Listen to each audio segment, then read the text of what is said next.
Bonjour à tous, je suis Lydia Eloal, chirurgienne plastique de la main et en reconstruction au Brigham Women's Hospital de Boston, professeure adjointe de chirurgie à Harvard Medical School et co-directrice de la reconstruction des extrémités inférieures. Aujourd'hui, nous allons discuter de la couverture des tissus mous du membre inférieur après un traumatisme, en nous concentrant sur les approches pratiques des greffes de peau et des lambeaux pédiculés. Sachant que l'audience de cet exposé sera surtout des chirurgiens orthopédistes, nous n'aborderons pas la gestion des lésions osseuses car vous êtes experts. Nous allons être pratiques sur la reconstruction des tissus mous au cas où vous feriez ces procédures sans chirurgie plastique. Je n'ai rien à divulguer. Voici les grandes lignes de ce que nous aborderons aujourd'hui. Nous aborderons les principes généraux de la reconstruction des tissus mous des membres inférieurs. Et nous discuterons aussi de l'échelle de reconstruction avant d'explorer certaines options. En parlant de traumatisme des membres inférieurs, nous nous concentrons surtout sur les lésions osseuses avec un déficit majeur de tissu mou. La gestion initiale implique de rassembler toutes les données nécessaires avant d'envisager une reconstruction. En tant que chirurgien plasticien, je m'intéresse surtout au mécanisme de la blessure. Est-ce un accident de la route ou une blessure agricole? Cela déterminera le niveau de contamination. Je veux aussi savoir le type de fracture, si elle a été réduite, comment elle sera stabilisée, l'état des tissus mous, s'ils ont été débridés, s'il y a, vous savez, beaucoup de tissus menacés. Évidemment, l'état neurovasculaire, y a-t-il une lésion artérielle nerveuse connue? Enfin, vous aurez évidemment des clichés simples, mais obtenir un scanner et une angiographie peut être très utile pour planifier la reconstruction. Ensuite, l'examen physique est essentiel. En tant que chirurgien plasticien, je m'intéresse à l'aspect des tissus mous, à ce qui est perdu, à ce qui semble menacé. Je veux savoir s'il y a des structures critiques exposées. Ensuite, un examen approfondi du pouls, des sens et de la motricité, si possible, est essentiel. Je veux savoir le schéma de la fracture, y a-t-il une perte osseuse, comment la traiter. Les premières interventions sont des antibiotiques, un vaccin antitétanique, puis réduire la fracture à l'adresse. Le patient reçoit une attelle et un masque. Avec un peu de chance, il va au bloc opératoire. Pour lavage, débridement et fixation rapide. Le débridement est essentiel. Nous les emmenons au bloc opératoire, nous effectuons notre débridement initial de stabilisation, nous plaçons une aspiration, puis nous retournons au bloc toutes les 24 à 72 heures pour des débridements répétés jusqu'à ce que nous pensions que la plaie est stabilisée et prête à être recouverte. Idéalement, la couverture est réalisée le plus tôt possible et en même temps ou le plus près possible de la stabilisation osseuse finale. Mais si vous ne le faites pas, vous risquez de vous retrouver avec une couverture inadéquate et potentiellement infection, ostéomyélite et non-union.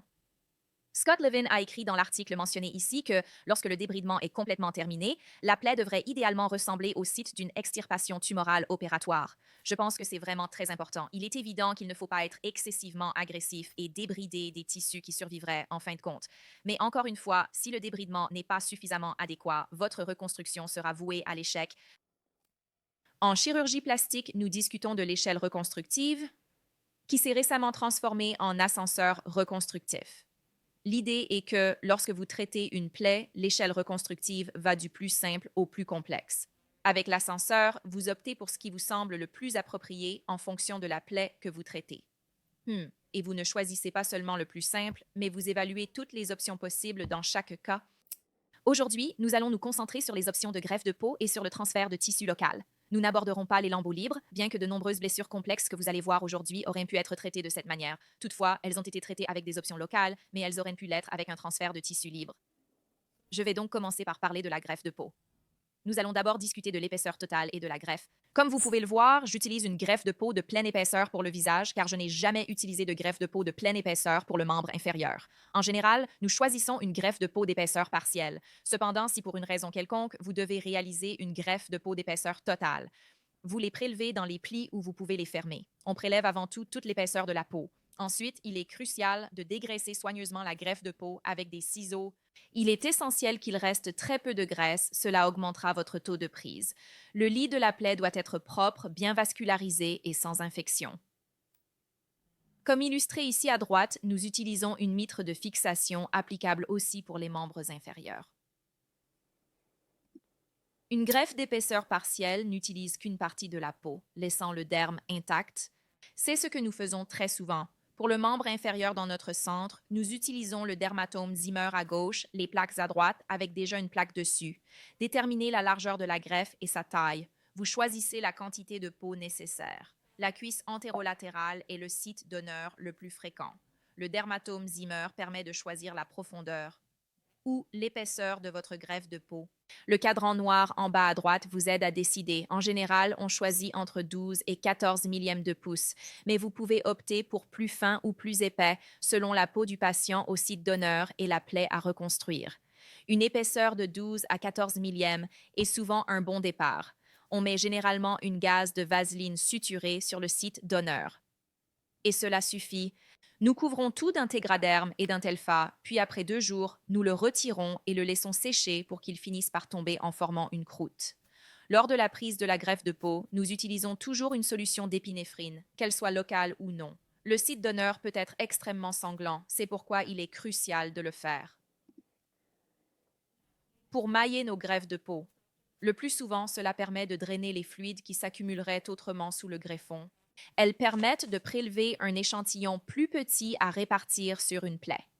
C'est ce que nous faisons avec un Brennan Mesher en bas à gauche. Pour la greffe de peau, j'ai choisi cet exemple car nos mesures ont cessé de fonctionner aux 2/3.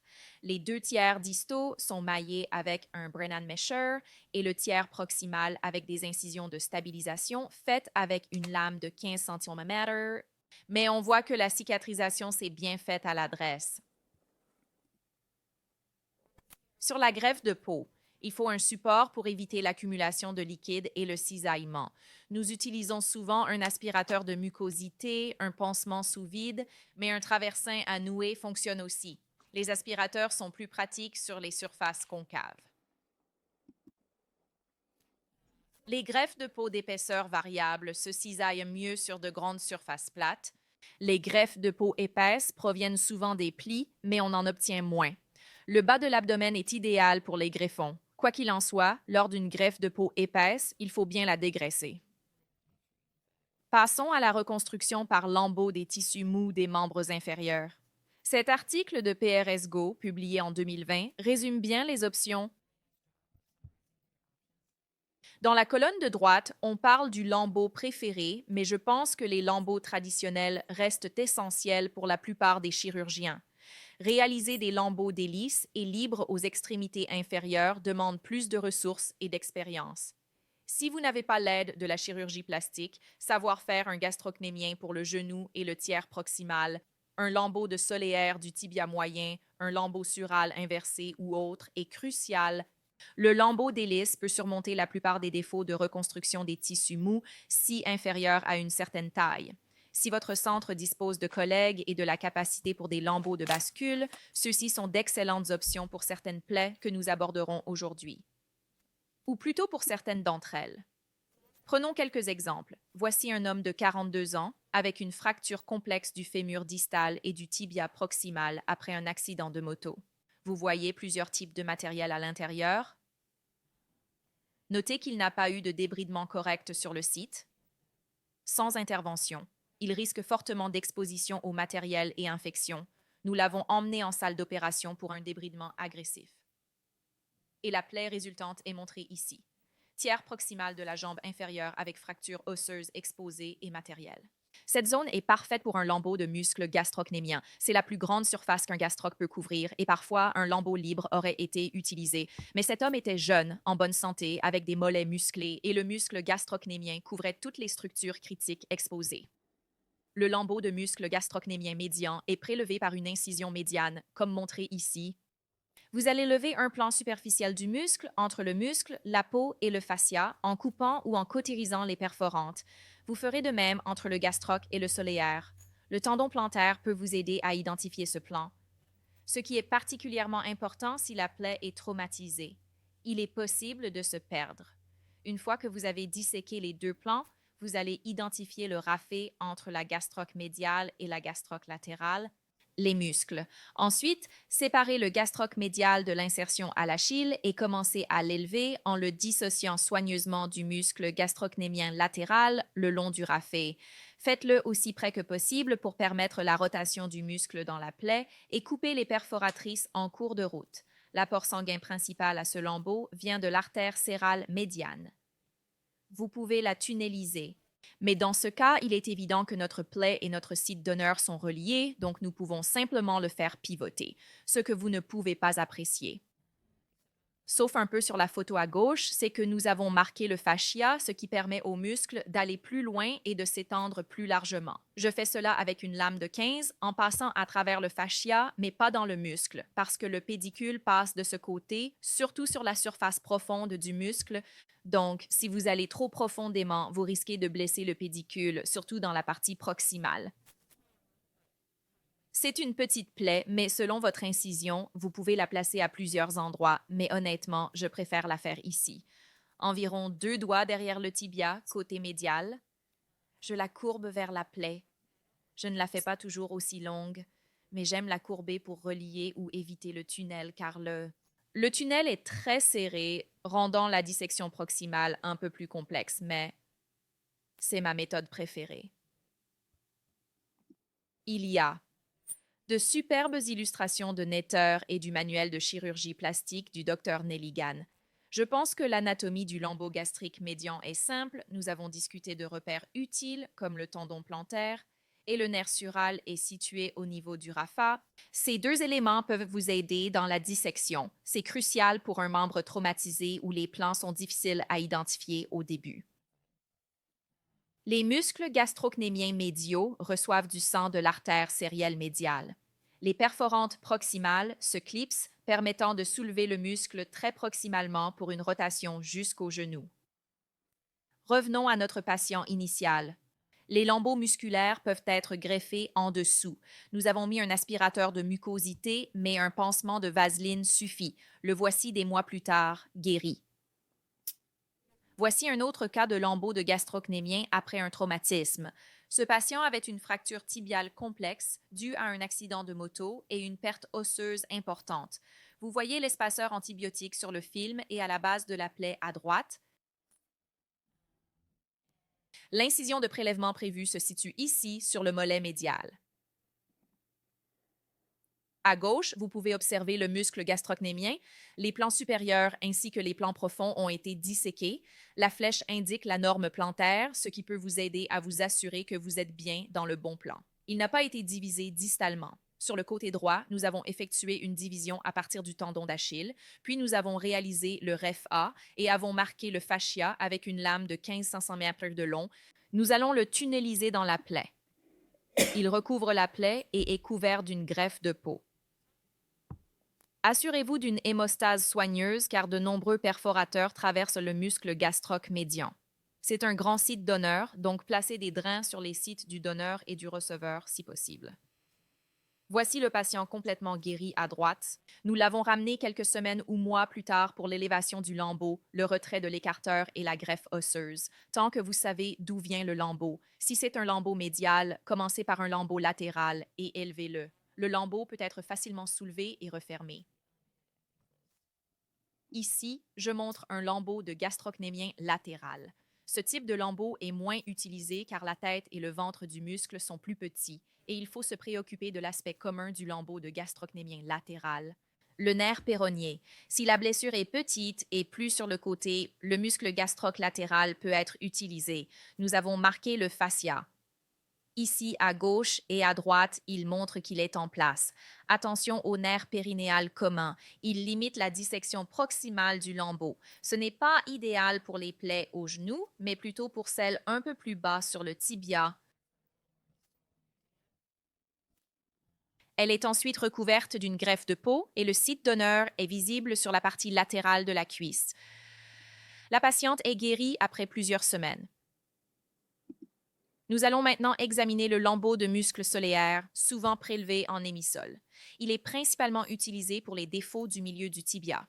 Malheureusement, dans la plupart des traumatismes complexes des membres inférieurs, la zone de lésion peut être très étendue. Le lambeau du solaire, étant donné sa localisation plus profonde, plus proche du tibia, peut être impliqué dans la lésion et l'élévation peut donc être difficile, ce qui peut mettre en danger les vaisseaux tibio-postérieurs. Elle peut donc être peu fiable, mais chez le bon patient, elle peut résoudre une fracture ouverte complexe du tibia moyen, à condition que le défaut des tissus mous soit relativement petit. Elle est alimentée par des perforatrices de l'artère tibiale postérieure. Il est situé entre le muscle gastrocnémien et la loge postérieure profonde. Comme pour le prélèvement du muscle gastrocnémien, il faut développer les plans au-dessus et au-dessous du lambeau de Soleaire. Et les perforantes distales de l'artère tibiale postérieure sont coupées, mais il faut conserver les perforantes plus proximales, car c'est elles qui alimentent le muscle en sang. Et cela limite évidemment votre capacité de rotation. Le tendon plantaire aide à identifier le plan entre le gastrique et le soléaire. Attention aux vaisseaux du tibia postérieur sous le soléaire, ils peuvent être blessés. Le raphet médial est reconnu où les fibres se rejoignent en V. On sépare le raphet médial du raphet médial. On divise la moitié médiale de la latérale et on la fait pivoter A pour la placer A. Du côté droit, vous pouvez constater que notre lambeau musculaire est en quelque sorte surélevé et que, du côté gauche, nous le tournons sur, pour le mettre en place sur la fracture. Vous pouvez aussi voir que nous avons marqué le fascia une fois de plus. Contrairement au lambeau de gastroc médial qui dispose d'un grand pédicule sous la forme de l'artère et de la veine solaire médiale, le lambeau musculaire de l'hémisus est alimenté par plusieurs perforantes provenant de l'artère tibiale postérieure. Sur cette image, à gauche, on voit qu'ils ont divisé les perforatrices distales, mais gardé les perforatrices proximales pour maintenir l'apport sanguin. Cela limite la dissection, donc on ne peut pas le tourner autant qu'on le voudrait. C'est pourquoi c'est surtout adapté aux défauts du tibia moyen. Voici notre lambeau d'émisole en place avec une greffe de peau par-dessus. En raison de plusieurs comorbidités, cette patiente a été traitée de manière définitive avec cette fixation en X. Heureusement, elle a poursuivi son chemin vers la guérison. Elle a heureusement guéri. Voici cette patiente après l'ablation de la prothèse en X.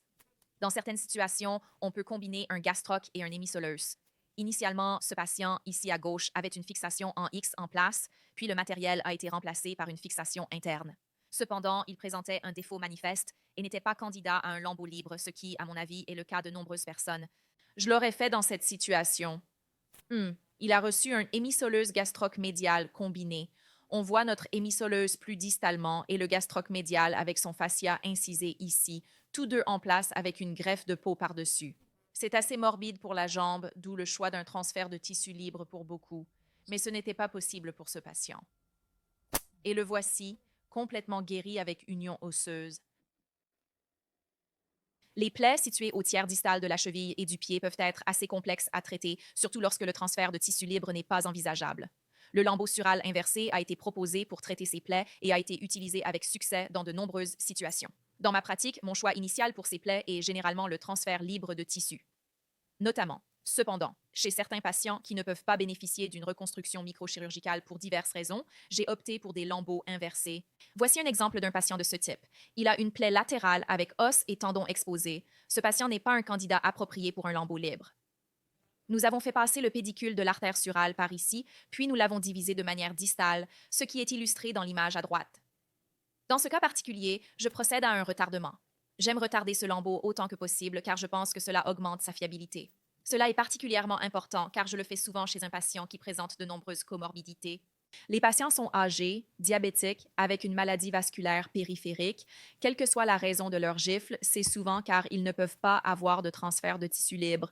Je laisse un pont cutané pour faciliter le drainage veineux, car un mauvais drainage veineux cause la perte de la partie distale du lambeau, souvent la plus importante. Vous voyez donc que nous avons conçu, élevé ou partiellement le lambeau, divisé le pédicule, puis suturé en place et sommes revenus. Je l'ai remis quelques semaines après pour l'insérer.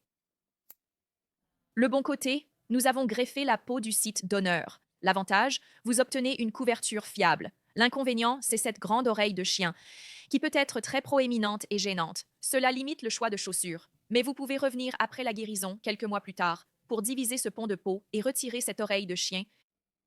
Voici un patient similaire. Plaie de la malléole latérale, fracture exposée dans le matériel. J'ai pratiqué une sclérose inversée retardée, ce qui était judicieux ici car la partie distale du lambeau s'est nécrosée. Le lambeau est inséré avec une greffe de peau sur le site donneur. Encore une fois, ce patient a toujours une oreille de chien.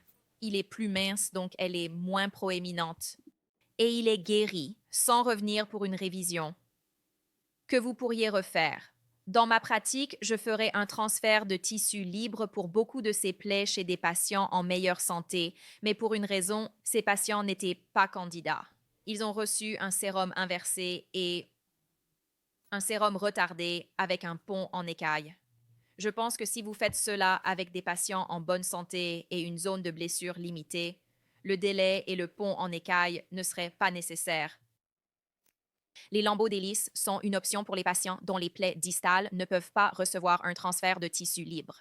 Je pense que les lambeaux d'hélice peuvent être aussi difficiles, voire plus, que le transfert de tissu libre, car ils sont conçus dans la zone de la blessure et vous devez disséquer complètement la perforatrice.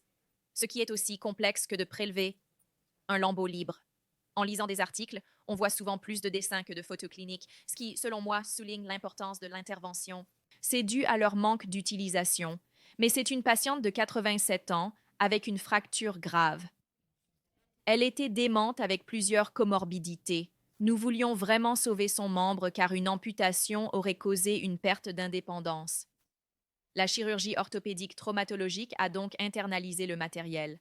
Voici sa plaie. Après le débridement. Nous avons conçu notre lambeau en utilisant cette perforatrice dopplérisée avec un exone juste ici. Il faut littéralement agrandir et surélever toute cette palette cutanée en utilisant uniquement cette perforatrice. Il est nécessaire de la squelettiser complètement. Nous l'avons ensuite fait pivoter de 180 degrés dans la plaie, puis fait une greffe de peau derrière. Et elle a fini par guérir, y compris sa blessure osseuse, évitant ainsi l'amputation. Voici un autre exemple de petit lambeau de rotation d'une perforatrice. Là encore, beaucoup auraient opté pour un lambeau libre, mais elles voulaient l'éviter. Le petit X à droite montre notre perforatrice. Avec le recul, j'aurais dû la faire un peu plus grande ou longue, mais ça a marché. Tout a guéri, le lambeau a survécu et elle a fière allure. Je dirais que la plupart de ces lambeaux pédiculés. Pour le tiers distal, comme vous le voyez, les plaies sont assez petites. On ne peut pas les utiliser pour des plaies très grandes. Elles ne sont pas assez grandes, donc avec une grande plaie distale, vos options sont le transfert de tissu libre ou, si possible, le lambeau de jambe. Enfin, quelques considérations post-opératoires. L'immobilisation de ces fractures peut être évitée si elles sont traitées avec un matériel interne stable. Cependant, si le patient est alité pour une raison quelconque pendant les débridements ou la guérison, attention aux contractures du tendon d'Achille. Vous utiliserez une attelle de cheville à 90 degrés. Pour un lambeau de gastroc ou soléaire, envisagez une attelle de genou, car fléchir le genou peut endommager le lambeau. Attention à la pression de ces attelles. Les antibiotiques sont déterminés par les cultures du débridement final. Si positive, le patient prend des antibiotiques IV ou oraux jusqu'à 6 semaines. Nous laissons heureusement l'équipe des maladies infectieuses de l'ID nous aider à prendre ces décisions. Enfin, bien que la cicatrisation osseuse dicte souvent le port de poids, si les lambeaux deviennent œdémateux et cela affecte leur guérison, vous pouvez souffrir d'insuffisance veineuse, etc. Donc, s'ils ne marchent pas activement, j'encourage mes patients à surélever leurs lambeaux autant que possible. Élever leurs jambes autant que possible, cela aidera à prévenir l'œdème qui peut devenir permanent dans ces lambeaux. J'espère que cette présentation vous a apporté quelques idées sur comment obtenir une couverture des membres inférieurs à l'aide de greffes de peau ou de lambeaux pédiculés locaux. Je tiens à vous remercier sincèrement pour le temps que vous nous avez accordé aujourd'hui.